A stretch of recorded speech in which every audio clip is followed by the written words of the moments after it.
Subject Linguistics, course title Pragmatics and Discourse Analysis, Module 4, Presupposition 1. Writers Rajneesh Arora and Spriha Agarwal. Presenter Rajneesh Arora. Presuppositions are background assumptions about the world or a certain state of affairs which are implicitly stated in an utterance. They involve propositions which deal with the already existing knowledge common to both the speaker and the hearer. Since the truth of these propositions is taken for granted, they are never directly asserted in an utterance.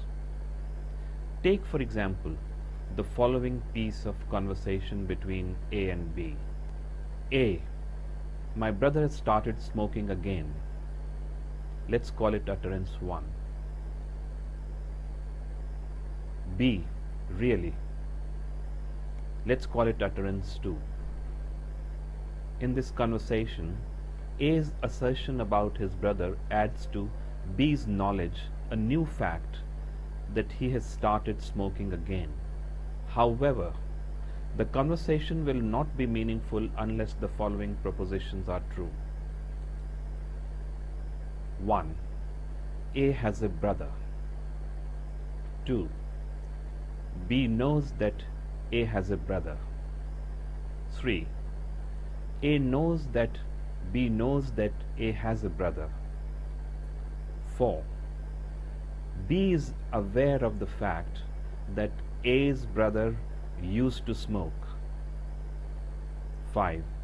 A knows that B is aware of the fact that A's brother used to smoke. 6. B is aware of the fact that A's brother had stopped smoking. 7. A knows that B is aware of the fact that A's brother had stopped smoking. 8. A believes that B would be interested and willing to know about A's brother. All these propositions are background assumptions which should be taken to be true and uncontroversial by the speaker to have uttered. These background assumptions are called presuppositions.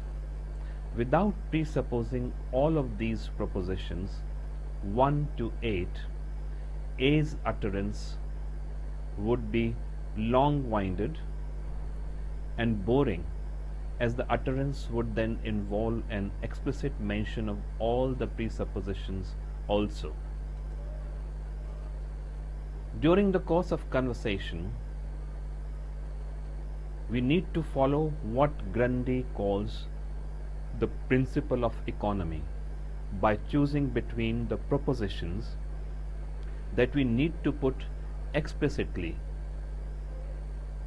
that is the unknown facts, and the ones that we need to put implicitly, the known facts, to avoid tedium and repetition. The basis on which the speaker chooses between the explicit and implicit propositions is the speaker's knowledge of what the hearer knows, that is, the mutual knowledge between the speaker and the hearer exemplified by the propositions 2, 3, 4, 5, 6, 7 and 8, which we stated before. These propositions signify the mutual knowledge between A and B, and this can be noted from the use of the verbs know, aware and believe. Presupposition should not be confused with a related concept called entailment. Presupposition and entailment both are related to the aspects of conversation which are known to the interlocutors. However, a presupposition deals with the interlocutor's knowledge about the world prior to the utterance, exemplified by propositions 1 to 8. And an entailment deals with the knowledge which follows logically from an utterance after it is made. In the case of entailment, for the asserted fact in the utterance to be true, its entailment should necessarily be true. A's utterance, "My brother has started smoking again," that is utterance 1, entails that A's brother smokes. Without this fact, it would be illogical to say that A's brother has started smoking again. Entailments deal with the semantic meaning inherent in the utterance itself and therefore cannot be cancelled. However, all the presuppositions 1 to 8 encoded in A's utterance might be cancelled in a context where B retorts in any one of the following ways instead of 2 when he says, "Really? You don't have a brother." Let's call it 2A. "Your brother never smoked." Let's call it 2B. Entailment, therefore, follows directly from the meaning of the sentence and is never affected by whether what the speaker utters is true or false. From this discussion, we can say that entailment is a linguistic phenomenon which is semantic in nature as it is concerned with the sentence meaning that is logically derived from the sentence alone. However, presupposition is both a semantic and a pragmatic phenomenon.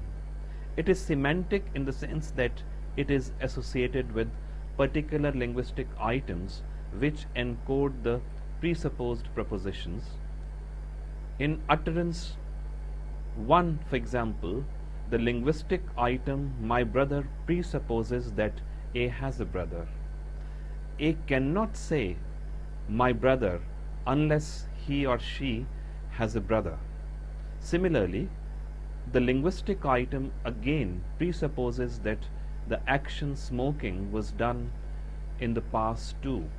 Presuppositions are pragmatic by virtue of the fact that they are dependent on the mutual knowledge between the speaker and the hearer about the word. That is, the context provides a background to the conversation. We will now explore in detail the concept of semantic and pragmatic presuppositions, the various linguistic items which generate presuppositions, and the characteristics of presuppositions. Later we shall see the problem of considering presupposition to be a semantic phenomenon and thereby try to explain that the phenomenon is more pragmatic rather than semantic. Before we begin to understand presupposition as a linguistic concept, it is mandatory that we understand the difference between the ordinary language usage of the word presupposition and its usage within linguistics. Distinguishing between the two, Levinson points out that the ordinary language notion of presupposition is used, to use Levinson's words, to describe any kind of background assumption against which an action, theory, expression or utterance makes sense or is rational. In contrast, the technical sense of presuppositions restricted to certain pragmatic inferences or assumptions that seem at least to be built into the linguistic expressions and which can be isolated using specific linguistic tests. Some of the examples taken from his list of ordinary language uses of presuppositions are: effects presuppose causes. John wrote Harry a letter presupposing he could read. Harry asked Bill to close the door, presupposing that Bill had left it open as usual. He hadn't, so he threw a chair at Harry. Adolf addressed the butler as Sir, presupposing that he was the host, Sir Ansel himself. The theory of evolution presupposes a vast time scale. None of these ordinary language presuppositions seem to arise from the linguistic items present in the sentences. We touched upon the linguistic notion of presupposition in the introduction. We shall now delve into this aspect in detail to learn how various linguistic items encode and generate presupposition in language.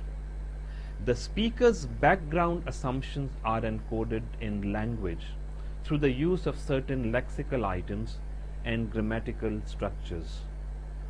These linguistic items, which generate presuppositions on the basis of which the hearer comprehends the speaker's utterance, are called presupposition triggers.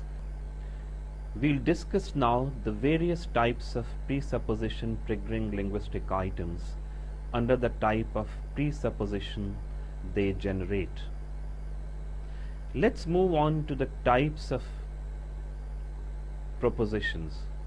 There are 6 main types of presuppositions, namely existential, factive, lexical, structural, non-factive, and counter-conditional presuppositions. We shall explain each of these with examples. Let's first discuss existential presupposition. The existential presupposition deals with the linguistic items that presuppose the existence of an entity. Such presuppositions are triggered by the use of the linguistic items definite noun phrase and possessive case. The expressions signifying definite descriptions such as Rakesh and other proper names, the car, the man, presuppose the existential as they presuppose the existence of the entity they refer to. For example, I saw the man in red shirt presupposes that there exists a man in red shirt. Mona won the national award for the best actor. Mona won the national award for the best actor presupposes that there is a person named Mona. Possessive constructions signified by the possessives such as Rakesh, my, her, your, his, and their give rise to existential presuppositions. For example, Rakesh's car. Rakesh's car presupposes that Rakesh has a car. Her umbrella was broken. Her umbrella was broken presupposes that she had an umbrella. Let's move on to factive presupposition. Factive presupposition is triggered by the verbs that take as their complement clause something which can be considered a fact. This means that the proposition following a factive verb is the information that is presupposed. Examples of factive verbs include words such as regret, realize, aware, glad, discover, grasp, know, etc. She realized that she had forgotten her wallet. She realized that she had forgotten her wallet presupposes that she had forgotten her wallet. We regret working with Rohit. We regret working with Rohit presupposes that we worked with Rohit. I wasn't aware of the fact that she was ill. I wasn't aware of the fact that she was ill presupposes that she was ill. I'm glad that Rima passed her exams. I'm glad that Rima passed her exams presupposes that Rima passed her exams. Let's now move on to lexical presupposition. A linguistic expression involving lexical presupposition is the one in which the speaker's use of that linguistic expression is taken to presuppose another non-asserted meaning. Lexical presuppositions can be realized through implicative verbs, change of state verbs, and iteratives. Implicative verbs such as manage and remember and forget give rise to other implicit meanings. For example, Mohan managed to reach the office on time. Mohan managed to reach the office on time presupposes that he tried to reach the office on time from the word manage and asserts that he reached the office.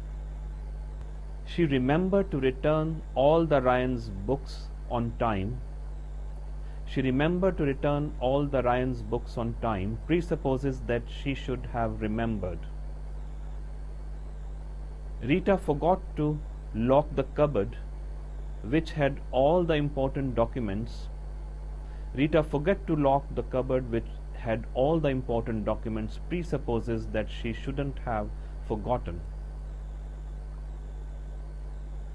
The verbs such as begin, stop, keen, leave, enter, and come signify a change of state and therefore presuppose a previous state.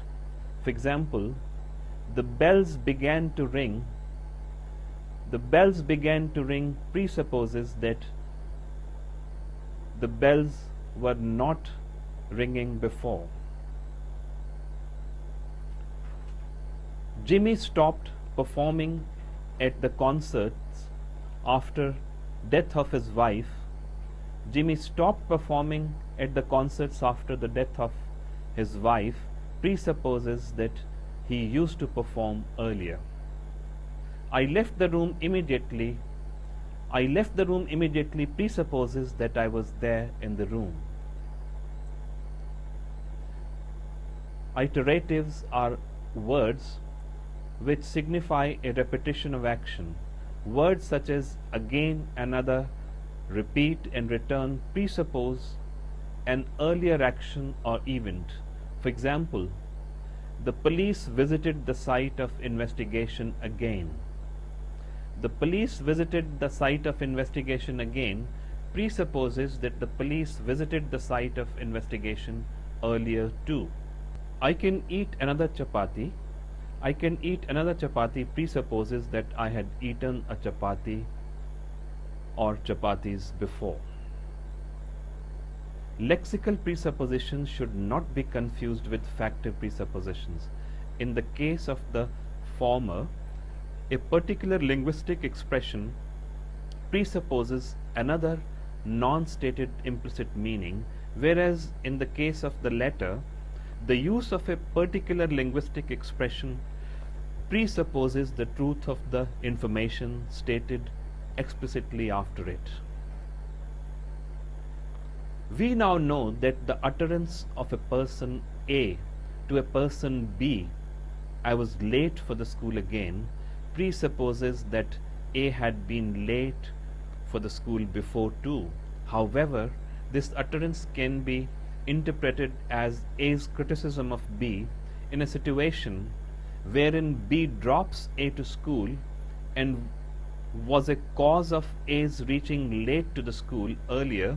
However, A's use of presuppositions through the word again made the criticism implicit and less direct, and therefore the language more polite. Let's now move on to structural presupposition. Structural presuppositions arise from the use of certain types of sentence structures such as interrogatives, and adverbial clauses. Speakers use such structures if they want a proposition to be considered a taken for granted fact.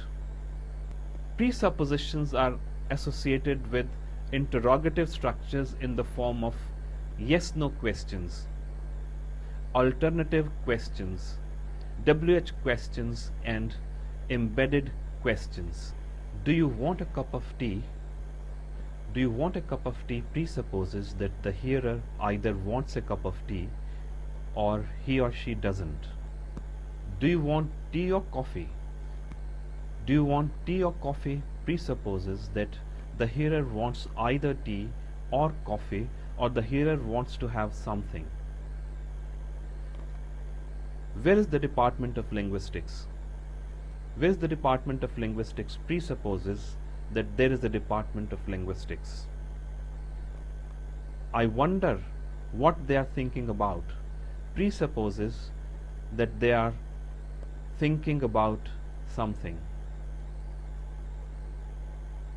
Presuppositions are also associated with structures involving adverbial clauses of time, place, and reason.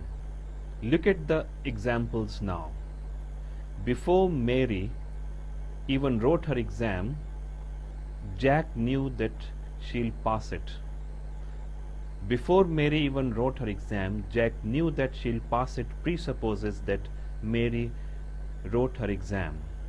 When the bell rang, she crossed the river. When the bell rang, she crossed the river presupposes that the bell rang. Since Dr. Wilson died, we have lost a good teacher. Since Dr. Wilson died, we've lost a good teacher presupposes that Dr. Wilson died. You can look for the key where you keep your goggles. You can look for the key where you keep your goggles presupposes that you keep your goggles somewhere. Because I did not drop her to the office, she got late. Because I did not drop her to the office, she got late presupposes that I did not drop her to the office. Let's now move on to non-factive presupposition. All the examples given above were associated with the context in which presuppositions are assumed to be true. However, there are a number of verbs in English which give rise to non-factive presuppositions, that is, the proposition following them is not true. For example, I dreamed that I was on the moon. I dreamed that I was on the moon presupposes that I was not on the moon. She imagined herself as the new President of India. She imagined herself as the new President of India presupposes that she was not the President of India. He pretends to be happy with his job. He pretends to be happy with his job presupposes that he is not happy with his job. Let's talk about counterfactual presupposition. Counterfactual presupposition generates a presupposition that what is presupposed is false and is the opposite of what is true. The structures involving such presuppositions are counterfactual conditionals beginning with the if clause. They presuppose the information supplied by the if clause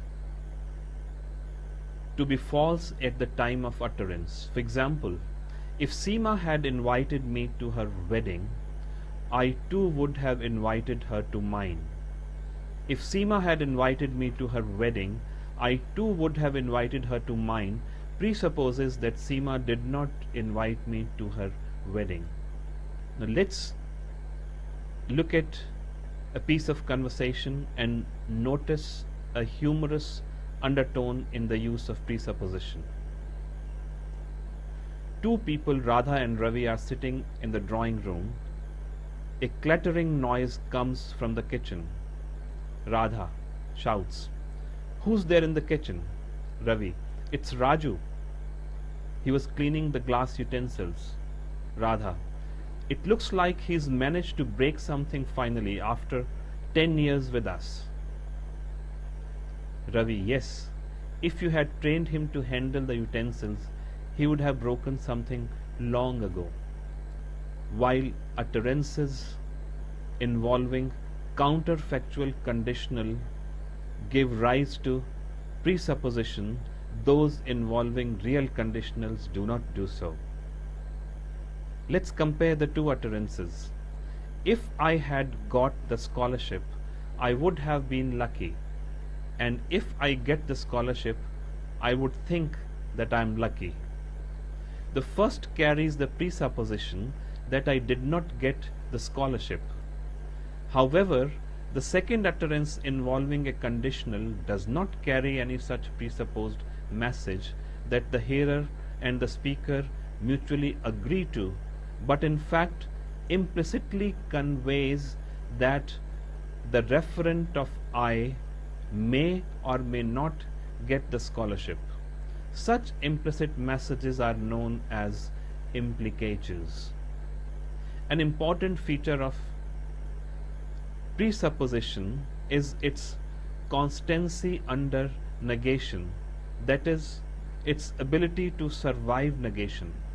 This means that the presupposition of an utterance will remain the same even when the statement is negated. So take for example utterance 1 and its negation 1a. 1. My brother has started smoking again. 1a. My brother hasn't started smoking again. Both 1 and 1a presuppose that the speaker has a brother and that he used to smoke before. This feature applies to all the above discussed examples of presuppositions except alternative questions, WH questions, and embedded WH questions. It is noteworthy that negation changes the semantic meaning of 1. In such a case, the presuppositions survive, but entailments do not. Therefore, unlike 1, 1a cannot be said to entail that A's brother smokes at present, because the sentence means that he had stopped smoking and has not started it again. Most of our discussion has so far focused on semantic presupposition. Semantic presuppositions can be derived from the lexical and grammatical items in an utterance. They are not context dependent. The presupposition types discussed involve semantic presuppositions, as the presuppositions involved hold true irrespective of their context of use. For example, the lexical items John and my brother would always presuppose the existence of their reference in the physical world. Another important feature which can be associated with a semantic presupposition is its ability to survive negation. However, in the further discussion, we shall see how this kind of semantic theory of presupposition is problematic when we discuss diffusibility and the presupposition projection. We will now look at presupposition as more a pragmatic phenomenon and see how interpretation of the presuppositions carried by the linguistic forms is also context dependent. This module deals with the presupposition that are propositions taken for granted in conversation. These background assumptions are of two kinds: those that are more semantic in nature and are triggered by certain linguistic items such as definite expressions, factives, iteratives, adverbial clauses, etc., and those that are more pragmatic in nature and are based on two factors, namely common ground and appropriacy of an utterance in a context.